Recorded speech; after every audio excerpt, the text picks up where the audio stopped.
Innal hamdalillah nahmaduhu wa nasta'inuhu wa nastaghfiruhu wa natubu ilayh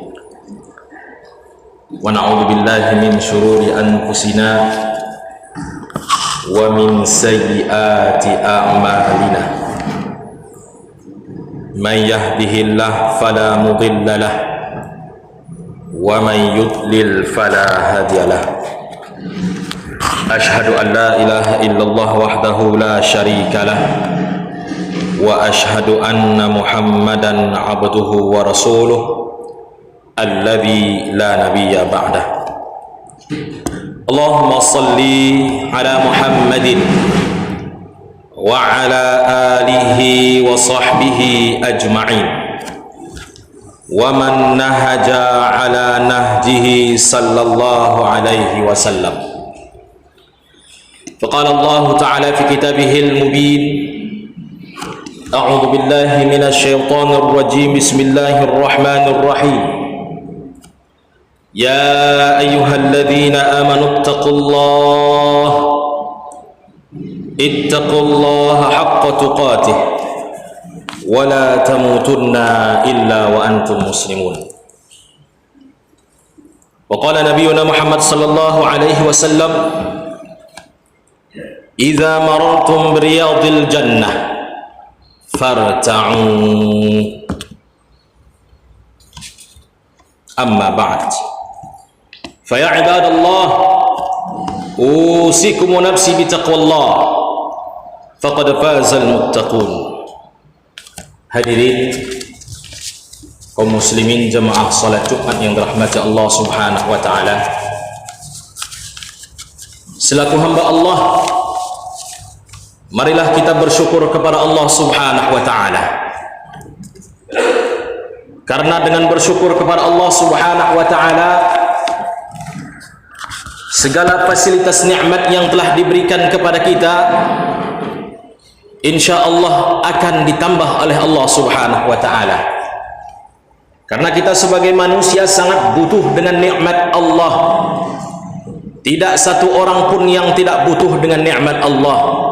Bahkan nyawa pun termasuk nikmat, anggota badan semuanya termasuk nikmat, rambut termasuk nikmat, mata termasuk nikmat. Semua yang ada di muka bumi Allah Subhanahu wa taala ini adalah nikmat daripada Allah Subhanahu wa taala. Untuk menikmati semua itu dan dia menjadi nikmat kepada kita, bukan malah menjadi sebaliknya, jalannya adalah salah satunya bersyukur kepada Allah Subhanahu wa taala. Kemudian salawat berikan salam kepada baginda Rasul Muhammad sallallahu alaihi wasallam. Rasulullah adalah kekasih Allah, nabi akhirul zaman, nabi yang senantiasa mencintai umatnya, bukan hanya di muka bumi tapi di akhirat kelak. Semua para nabi menolak umatnya, menyuruh para umatnya untuk mengurus diri masing-masing di padang mahsyar. Di dunia ini saja kalau kita disuruh mengurus diri masing-masing, tidak ada instansi yang mau mengurus kita, tidak ada orang yang mau mengurus kita, tak ada satupun yang mau berkaitan dengan kita, pening kepala kita. Maka bagaimana dengan padang mahsyar yang sangat ngeri? Saking ngerinya orang tak peduli lagi dengan orang lain. Seorang ayah tak peduli lagi dengan anaknya, seorang anak tak peduli lagi dengan orang tuanya, seorang suami tak peduli lagi dengan istrinya. Ketika itu Rasulullah Muhammad sallallahu alaihi wasallam peduli kepada kita, umatnya. Hadirin kaum muslimin jemaah Jumat yang dirahmati Allah Subhanahu wa taala. As-sa'adah. As-sa'adah adalah sebuah kebahagiaan. InsyaAllah ini akan menjadi pembahasan kita di khutbah kali ini.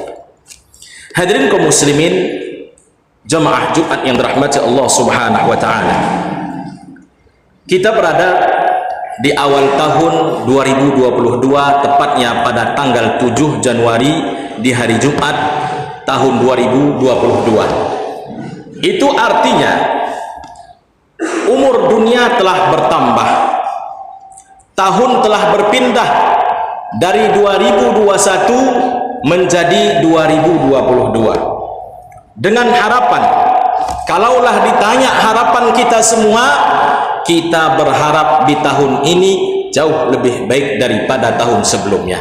Itu adalah harapan kita.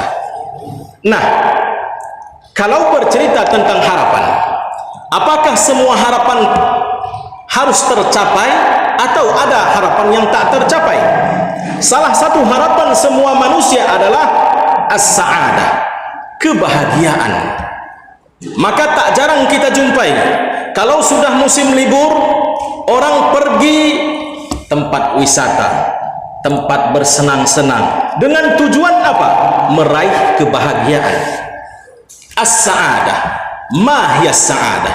Kalau kita bercerita tentang kebahagiaan, apa definisi kebahagiaan? Kalau kita lihat definisinya, banyak sekali para ulama, mufakkir, pemikir dari Islam dan begitu juga dari Barat mendefinisikan. Namun di sini kita mengambil beberapa definisi yang telah definisikan oleh para ahli. Ada yang mengatakan makna as-sa'adah atau kebahagiaan itu bermakna adalah ar-ridha war-rahah. Ridha dalam diri dan tenang orang tersebut, itu termasuk kebahagiaan. Ada juga yang mengatakan tatma'innul qulub, ketenangan hati. Seseorang apabila hatinya tenang, maka bahagialah dia.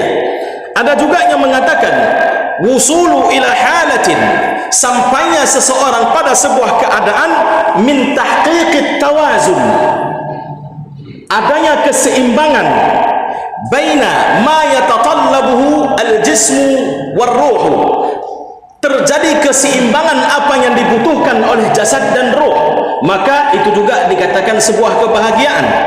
Kalau kita kembali kepada KBBI, di sana dikatakan keadaan atau perasaan senang dan tentram, bebas dari segala yang menyusahkan. Kalau kita melihat semua definisi yang telah diterangkan oleh para pakar, yang namanya kebahagiaan adalah sesuatu yang memang didambakan oleh semua orang, baik di dunia ataupun di akhirat. Karena perlu kita ketahui, kebahagiaan tidak hanya di dunia, melainkan kebahagiaan hakiki, kekal abadi, itu berada di akhirat kelak. Kendati demikian, tidaklah seseorang meninggalkan kebahagiaan dunia demi mencapai kebahagiaan akhirat. Karena Allah Subhanahu wa taala juga menjelaskan, dan jadi doa kita dikatakan doa sapu jagat. Rabbana atina fid dunya hasanah. Ya Allah, berikanlah kepadaku kebahagiaan di dunia ini. Pertama sekali Allah ajarkan kebahagiaan dunia. Setelah kita bahagia di dunia, maka wa fil akhirati hasanah, kebahagiaan akhirat. Wa qina azabannar, dan lindungilah kami daripada azab api neraka.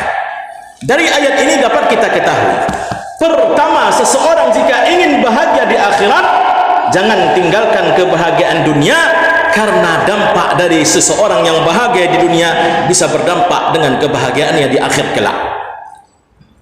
Itu yang pertama. Yang kedua, dunia sekali, artinya menjadi tujuan kita sedikit, jangan terlalu besar kepada dunia. Dan di sini akhirat kita meminta dua kali.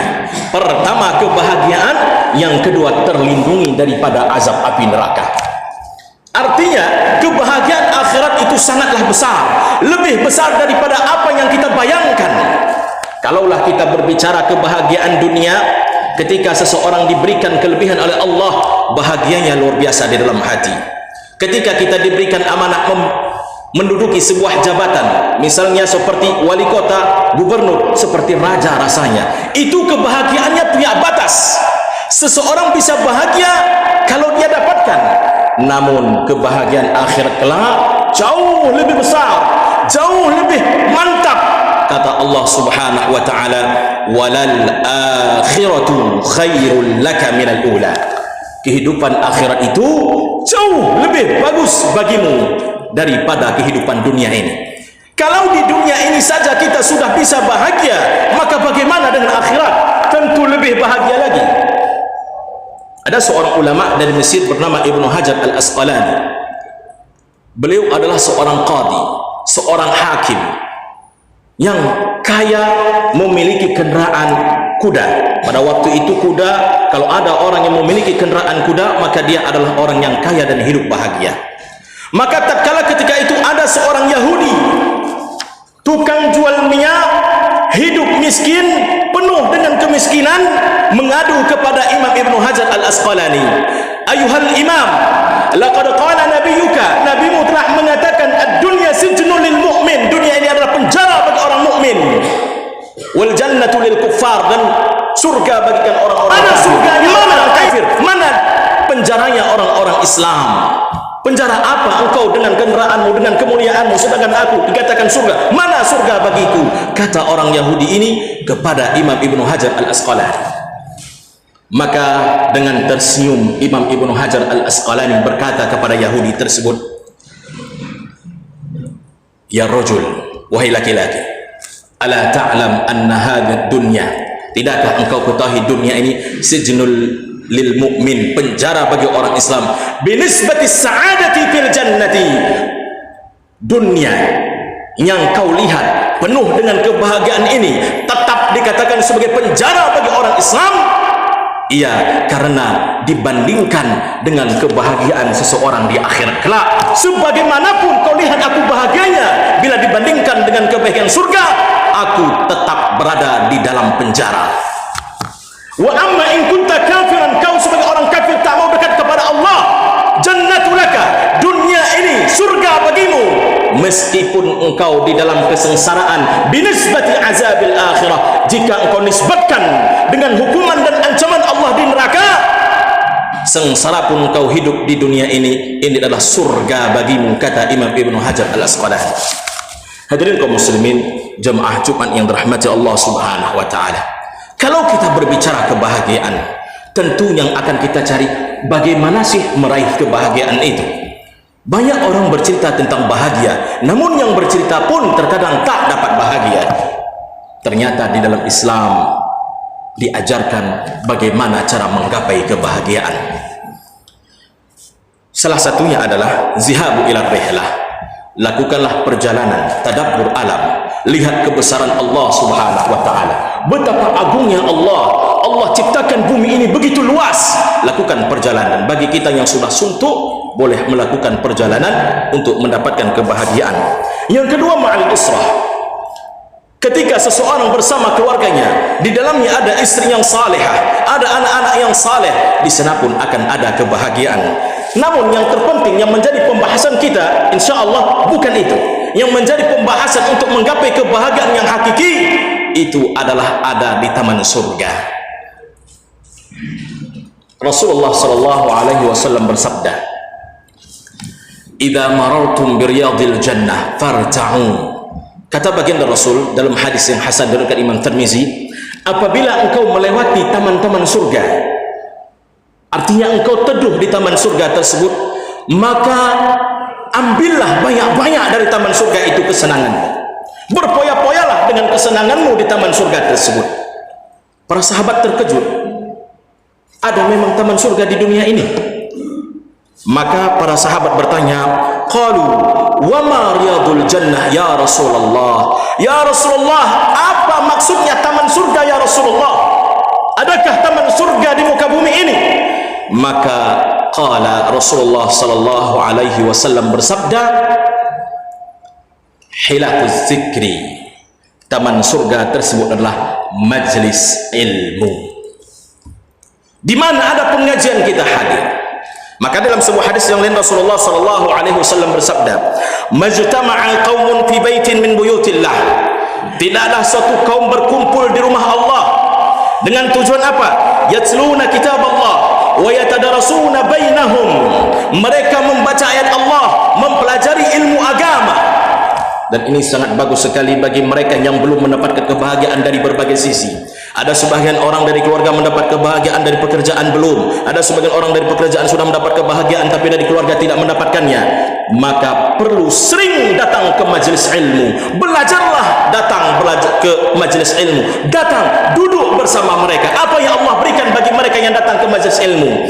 Pertama sekali, khasyyathumur rahmah, mereka diliputi oleh kasih sayang. Maka hadirin jemaah Jumat yang dirahmati Allah, kalau kita sering rajin datang ke majelis ilmu, insya Allah kasih sayang akan ada di dalam diri kita, dan kita pun akan disayangi oleh orang lain. Wa nazalat alaihimus sakinah, turun kepada diri mereka itu ketenangan. Makanya kalau orang jarang datang ke majelis ilmu, bisa saja hatinya kacau, menangis, tak tahu kemana arah. Ya Allah, kenapa berat kali beban ya Allah? Tapi dia jarang datang ke majelis ilmu. Padahal di dalam majelis ilmu Rasulullah katakan nazalat alaihimus sakinah, turun ke dalam diri mereka itu ketenangan. Makanya kalau kita lihat orang yang mengaji, hadirin kaum muslimin jemaah Jumat, mereka tenang, mereka tersenyum, mereka bisa tertawa. Kenapa? Allah turunkan ketenangan di dalam diri mereka. Bukan berarti tak ada masalah dalam keluarga mereka, bukan berarti mereka tak tertimpa masalah, tapi Allah turunkan ketenangan di dalam diri mereka. Wa haffathumul malaikah, malaikat senantiasa kembangkan sayapnya kepada mereka yang hadir di majlis ilmu. Yang terpenting adalah wa dzakarahumullahu fi man indah, Allah sebut nama mereka di hadapan para malaikat. Hadirin kaum muslimin jemaah Jumat yang dirahmati Allah Subhanahu wa taala, mungkin saya tidak kenal dengan nama kita semua, tapi Allah sebut nama kita kalau kita hadir di majelis ilmu. Kalau Allah kenal dengan kita, Allah dekat dengan kita, Allah sayang dengan kita. Secara bahasa itulah yang dikatakan waliullah. Wali itu berasal dari kata walayah. Wala ini adalah wala ini adalah orang yang cinta kepada Allah, orang yang dekat dengan Allah. Mereka adalah wali Allah Subhanahu wa taala. Hadirin kaum muslimin jemaah Jumat yang dirahmati Allah Subhanahu wa taala, semoga di awal tahun ini kita menjadi orang yang berbahagia dengan dekat kepada Allah dan senantiasa hadir di majelis ilmu.